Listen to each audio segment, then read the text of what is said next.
ತುಂಬಾ ಸೊಗಡಾಗಿರುತ್ತೆ ಅವರೆಕಾಳು. ಅಕ್ಕಿ ತರಿಲಿ ಅದು ಇನ್ನೊಂದು ವಿಶೇಷತೆ. ಸ್ವಲ್ಪ ಅಷ್ಟೇ, ಕಾಳಿಗೆ ಉಪ್ಪತ್ತು ಅಷ್ಟೇ. ತುಂಬಾ ಕೆಂಪಗೆಲ್ಲ ಮಾಡಬಾರ್ದು. ಸ್ವಲ್ಪ ತುಪ್ಪ ಹಾಕ್ತೀನಿ ಅದ್ರ ಜೊತೆಗೆ, ಬಣ್ಣ ಬದಲಾಗಬೇಕು.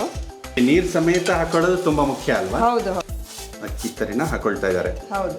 ಈಗ ಇನ್ನೊಂದು ಸ್ವಲ್ಪ ಕಾಯಿ ತುರಿ ಹಾಕಿ. ಓಕೆ.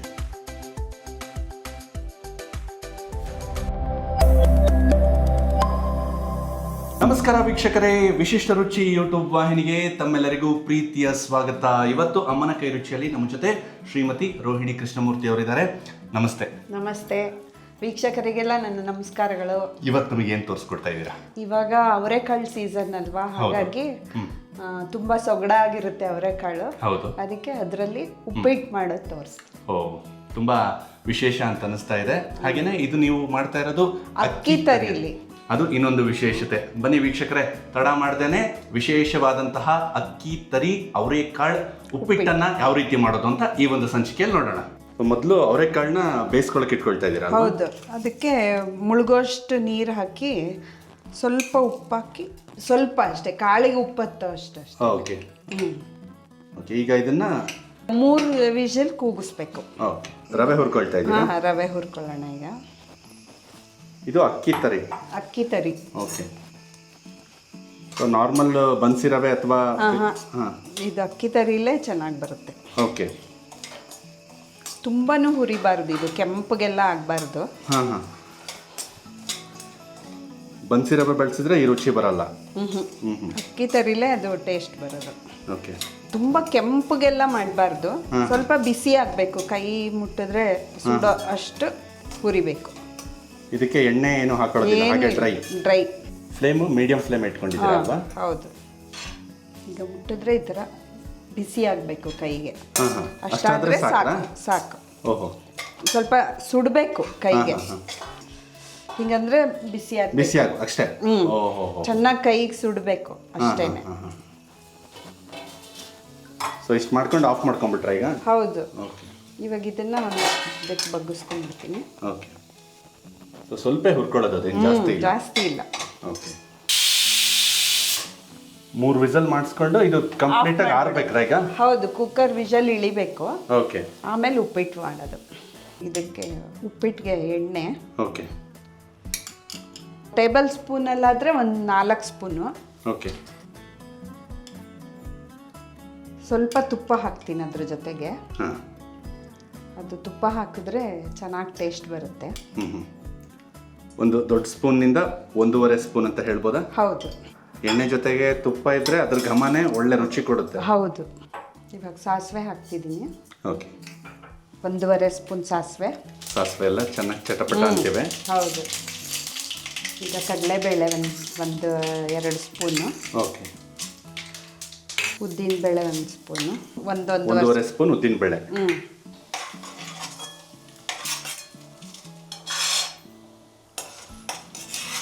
ಬೇಳೆಗಳು ಸ್ವಲ್ಪ ಬಣ್ಣ ಬದಲಾಗಬೇಕು. ಇವಾಗ ಹಸಿರು ಮೆಣಸಿನ್ಕಾಯಿ ಹಾಕ್ತಾ ಇದ್ದೀನಿ. ಓಕೆ.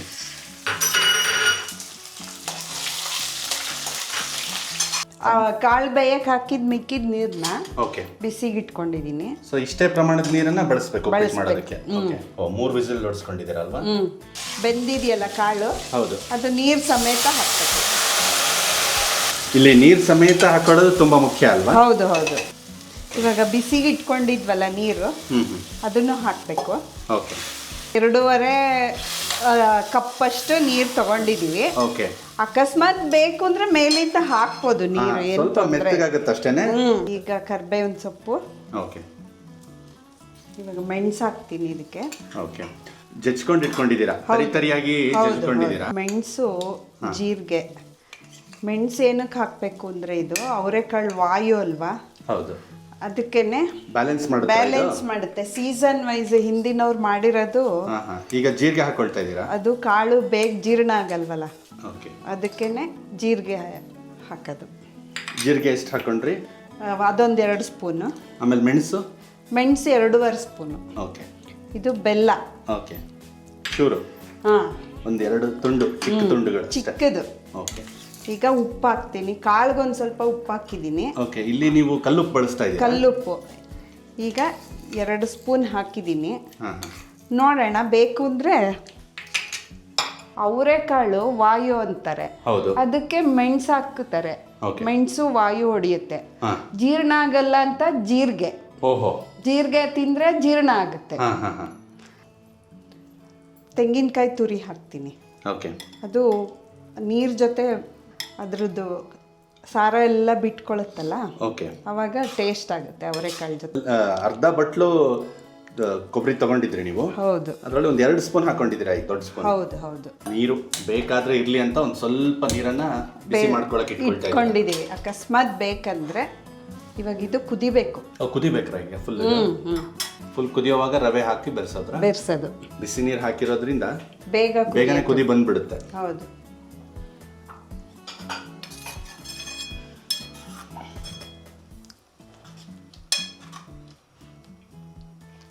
ಇಲ್ಲಿ ನೀವು ಈರುಳ್ಳಿ ಬಳಸ್ತಾ ಇಲ್ಲ, ತುಂಬಾನೇ ವಿಶೇಷವಾಗಿದೆ. ಇದಕ್ಕೆ ಈರುಳ್ಳಿ ಹಾಕಲ್ಲ. ಈಗ ಇದನ್ನ ಒಂಚೂರು ಟೇಸ್ಟ್ ನೋಡ್ಬೇಕು ನೀರ್ನ. ಓಕೆ. ಅವಾಗ ಒಂಚೂರು ಉಪ್ಪು ಮುಂದಿದ್ರೆ ಓಕೆ ಕರೆಕ್ಟ್ ಆಗಿದೆ ಅಂತ. ತರಿ ಹಾಕ್ದಾಗ ಸರಿ ಹೋಗುತ್ತೆ.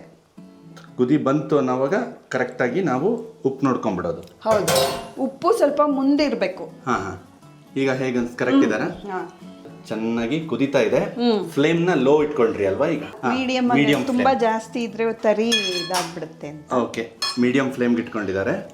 ಈಗ ಮುಂದೆ ಅಕ್ಕಿ ತರಿ ಅದನ್ನ ಅಕ್ಕಿ ತರಿನ ಹಾಕೊಳ್ತಾ ಇದ್ದಾರೆ. ಹೌದು.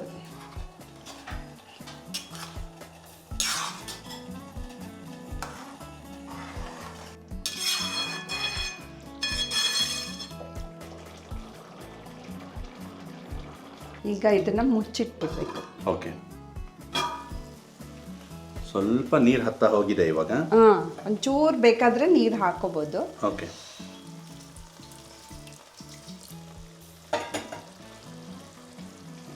ಇಲ್ಲೊಂದು ಎಷ್ಟು ಹಾಕೊಂಡ್ರಿ ನೀರು? ಒಂದು ಅರ್ಧ ಕಪ್ನಷ್ಟು ಹಾಕೊಂಡ್ರೆ ಅಷ್ಟೇ, ಸ್ವಲ್ಪ.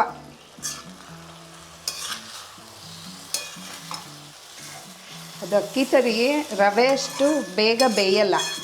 ಸ್ವಲ್ಪ ಟೈಮ್ ತಗೊಳುತ್ತೆ ಅದು. ಹಾಗಂತ ಮೊದಲು ರವೆನ ಜಾಸ್ತಿ ಹುರ್ಕೊಳಕ್ಕೆ ಹೋಗ್ಬಾರ್ದಲ್ವಾ? ಅದಕ್ಕೆ ಇನ್ನೂ ನೀರು ಬೇಕು. ಓಕೆ. ಇದಿಷ್ಟು ಹಾಕ್ಬಿಡ್ತೀನಿ.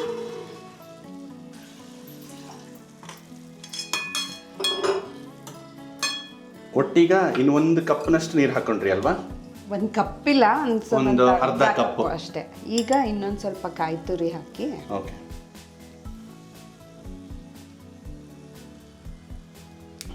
ಮೊದಲೊಂದು 2 ದೊಡ್ಡ ಸ್ಪೂನ್ನಷ್ಟು ಕಾಯಿ ತುರಿ ಹಾಕೊಂಡಿದ್ರಿ. ಈಗ ಮತ್ತೊಂದು 3-4 ಸ್ಪೂನ್ ಕೊತ್ತಂಬರಿ ಸೊಪ್ಪನ್ನ ಮೇಲೆ. ಈಗ ಸ್ವಲ್ಪ ತುಪ್ಪ ಹಾಕಬೇಕು. ಓಕೆ. ತುಪ್ಪದಲ್ಲೇ ಎಲ್ಲ ಬೆಂದಿದ್ರು ಈಗ ಒಂದು ಸ್ವಲ್ಪ ಮೇಲೆ ಹಾಕುವಂಥ ತುಪ್ಪ ತಿನ್ನೋವಾಗ ಒಳ್ಳೆ ಫ್ಲೇವರ್ ಕೊಡುತ್ತೆ ಅಂತ.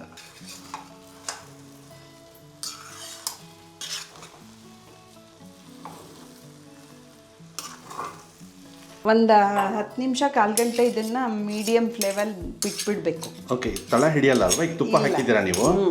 ಇಲ್ಲ, ತಳ ಏನು ಹಿಡಿಯಲ್ಲ. ಓಕೆ. ಆ ತಳ ಹಿಡಿದ್ರೂ ರುಚಿಯಾಗಿರುತ್ತದು. ಒಂದು ಸ್ವಲ್ಪ ಸಿಯೋದಕ್ಕೆ ಬಿಡಬಾರ್ದಷ್ಟೇ. ಒಂದು 10 ನಿಮಿಷ ಬಿಟ್ಬಿಡ್ಬೇಕು. ಇವಾಗ ಲೋ ಫ್ಲೇಮಲ್ಲಿ ಅದು ಅಕ್ಕಿ ತರಿ ಬೇಯಬೇಕು ಚೆನ್ನಾಗಿ. ಈಗ ಮತ್ತೊಂದು 5 ನಿಮಿಷ ಆಗಿದೆ. ಮೆತ್ತಗೆ ಬೇಕು ಅಂದರೆ ಇನ್ನೊಂದು ಸ್ವಲ್ಪ ನೀರು ಹಾಕ್ಬೋದು. ಬೇಡ ಉದ್ದುದ್ರಾಗಿರ್ಲಿ ಅಂತಂದರೆ ಈ ಥರ ಇಷ್ಟು ಸಾಕು. ಇನ್ನೊಂದು 2 ನಿಮಿಷ ಆದರೆ ಅದು ಅಕ್ಕಿ ತರಿ ಸ್ವಲ್ಪ ನಿಧಾನ ಬೇಯೋದು. ರವೆ ಅಷ್ಟು ಫಾಸ್ಟಾಗಿ ಬೇಯಲ್ಲ. ಆಫ್ ಮಾಡಿಬಿಡ್ತೀನಿ ಇವಾಗ. ಓಕೆ. ಒಂದು ಟೋಟಲ್ ಒಂದು 7-8 ನಿಮಿಷ ಬೆಂದಿದೆ. ಆಮೇಲೆ ಎಲ್ಲ ಮಿಕ್ಸ್ ಆದಮೇಲೆ. ಓಕೆ.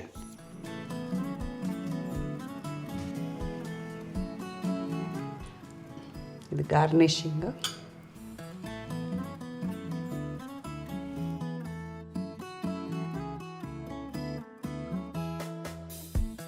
ಈಗ ಅಕ್ಕಿ ತರಿ ಅವರೆಕಾಳು ಉಪ್ಪಿಟ್ಟು ರೆಡಿ ಇದೆ. ತಿಂದು ಟೇಸ್ಟ್ ಹೇಗಿದೆ ಅಂತ ಹೇಳಿ. ತುಂಬ ಧನ್ಯವಾದಗಳು. ಧನ್ಯವಾದಗಳು. ವೀಕ್ಷಕರೇ, ಬನ್ನಿ, ಈ ಒಂದು ಸಂಚಿಕೆಯಲ್ಲಿ ಈಗಾಗಲೇ ತಾವು ನೋಡಿದ್ದೀರಾ ಯಾವ ರೀತಿ ಶ್ರೀಮತಿ ರೋಹಿಣಿ ಕೃಷ್ಣಮೂರ್ತಿ ಅವರು ಬಂದ್ಬಿಟ್ಟು ಪಟಪಟ ಅಂತ ಇದರ ಮಹತ್ವವನ್ನು ತಿಳಿಸ್ತಾ ಯಾವ ರೀತಿ ಈ ಅವರೆಬೇಳೆಯಿಂದ ಅಕ್ಕಿ ತರಿಯ ಉಪ್ಪಿಟ್ಟನ್ನು ಮಾಡಿ ತೋರಿಸಿದ್ರು ಅಂತ. ಬಹಳನೇ ವಿಶೇಷ ಇದು. ಅವರೆಬೇಳೆ ಸೀಸನ್ ಬಂತು ಅಂತಂದರೆ ಅವರೆಬೇಳೆಯಲ್ಲಿ ಎಲ್ಲ ರೀತಿಯ ತಿನಿಸುಗಳನ್ನು ನಾವು ಮಾಡ್ಕೊಂಡು ತಿಂತಾ ಇರ್ತೀವಿ. ಅದರಲ್ಲೂ ವಿಶೇಷವಾಗಿ ಅವರೆಬೇಳೆಯಿಂದ ನಾವು ಉಪ್ಪಿಟ್ಟನ್ನು ಮಾಡಿಕೊಂಡು ಒಂದು 4 ಸರಿ ಆದರೂ ಈ ಸೀಸನ್ ಮುಗಿಯೋದ್ರೊಳಗಡೆ ತಿಂದೇ ಇದ್ದರೆ ಅದು ಏನು ಚೆನ್ನಾಗಿ ಅಲ್ವಾ? ಬನ್ನಿ, ಎಷ್ಟು ಅಟ್ರಾಕ್ಟಿವ್ ಆಗಿದೆ ನೋಡಿ. ಎಷ್ಟೋ ಜನ ಒಂದು ವಿಷಯನ ಹೇಳ್ಬಿಡ್ತೀನಿ, ಉಪ್ಪಿಟ್ಟು ಅಂದ್ಕೂಡ್ಲೆ ಉಪ್ಪಿಟ್ಟ ಅಂತಂತಾರೆ. ಆದರೆ ಇಷ್ಟು ಅಟ್ರಾಕ್ಟಿವ್ ಆಗಿ, ಇಷ್ಟು ಅದ್ಭುತವಾಗಿ ಉಪ್ಪಿಟ್ಟನ್ನು ಮಾಡಿಬಿಟ್ರೆ ಎಲ್ಲರ ಮುಖ ಅರಳುತ್ತೆ. ಉಪ್ಪಿಟ್ಟ, ಅವರೆಬೇಳೆ ಉಪ್ಪಿಟ್ಟ ಅಂತ ಮುಖ ಅರಳಿಸ್ಕೊಂಡು ಕೇಳ್ತಾರೆ. ಬನ್ನಿ, ತಡ ಮಾಡ್ದೇನೆ ಈ ಅವರೆಬೇಳೆಯ ಉಪ್ಪಿಟ್ಟಿನ ರುಚಿ.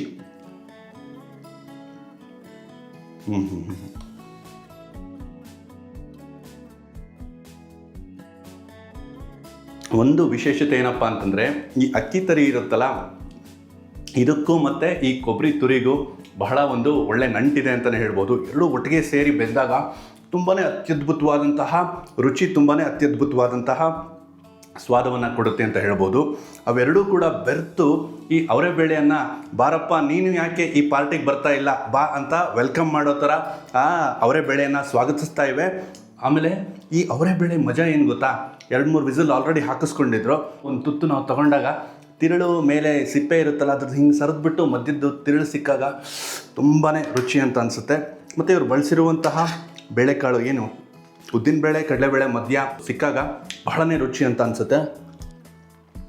ತುಪ್ಪದ ಜೊತೆ ಇದು ರುಚಿ ಅತ್ಯದ್ಭುತ. ನಾನು ಹೇಳಿದ ಹಾಗೆ ಅವರೆಬೇಳೆ ತುಂಬಾ ಹದವಾಗಿ ಬಂದಿದೆ. ಜೊತೆಗೆ ಇದಕ್ಕೆ ವಿಶೇಷವಾಗಿ ಈ ಮಾವಿನಕಾಯಿ ಉಪ್ಪಿನಕಾಯನ್ನು ಕೊಟ್ಟಿದ್ದಾರೆ. ಇದಕ್ಕೆ ಒಳ್ಳೆ ಕಾಂಬಿನೇಷನ್ ಅಂತ ಕೂಡ ಅವ್ರು ಹೇಳಿದರು. ಆದರೆ ಇದನ್ನು ಹೀಗೆ ತುಪ್ಪದ ಜೊತೆಗೆ ತಿಂತಾ ಇದ್ದರೆ ಅತ್ಯದ್ಭುತ. ಇದಕ್ಕೆ ಯಾವುದೇ ಸೈಡ್ಸ್ ಬೇಡ ಅಂತ ಅನಿಸುತ್ತೆ. ನೀವು ಕೂಡ ಒಮ್ಮೆ ಇದನ್ನು ಟ್ರೈ ಮಾಡಿ ನೋಡಿ. ಖಂಡಿತವಾಗ್ಲೂ ಇದು ಮನೆ ಮಂದಿಗೆಲ್ಲ ಇಷ್ಟ ಆಗುತ್ತೆ. ಉಪ್ಪಿಟ್ಟನ್ನು ಇಷ್ಟಪಡದೇ ಇರೋರು ಕೂಡ ಮತ್ತೆ ಮತ್ತೆ ಮಾಡಿ ಅಂತ ಕೇಳಿಕೊಂಡು ಮಾಡಿಸ್ಕೊಂಡು ತಿಂತಾರೆ. ವೀಕ್ಷಕರೇ, ನೋಡಿದ್ರಲ್ಲ ಯಾವ ರೀತಿ ಈ ಒಂದು ಸಂಚಿಕೆಯಲ್ಲಿ ಅತ್ಯದ್ಭುತವಾದ ರೀತಿಯಲ್ಲಿ ಅಕ್ಕಿ ತರಿಯ ಈ ಅವರೆಬೇಳೆ ಉಪ್ಪಿಟ್ಟನ್ನು ಮಾಡಿ ತೋರಿಸಿದ್ರು ಅಂತ. ಇದೇ ರೀತಿ ನಮ್ಮ ಮುಂದಿನ ಸಂಚಿಕೆಗಳಲ್ಲೂ ಕೂಡ ಇದೇ ರೀತಿಯ ವಿಶಿಷ್ಟವಾದಂತಹ ಅತ್ಯದ್ಭುತವಾದಂತಹ ನಮ್ಮ ಪಾರಂಪರಿಕ ಶೈಲಿಯ ತಿನಿಸುಗಳನ್ನು ನಿರಂತರವಾಗಿ ನಾವು ಪರಿಚಯಿಸ್ತಾ ಹೋಗ್ತೇವೆ. ದಯವಿಟ್ಟು ನಮ್ಮ ವಿಶಿಷ್ಟ ರುಚಿ ವಾಹಿನಿಯನ್ನು ಸಬ್ಸ್ಕ್ರೈಬ್ ಮಾಡಿಕೊಂಡು ನಮ್ಮ ವಿಡಿಯೋಗಳನ್ನು ನಿರಂತರವಾಗಿ ನೋಡ್ತಾ ನಮ್ಮನ್ನು ಬೆಂಬಲಿಸಿ. ಧನ್ಯವಾದಗಳು.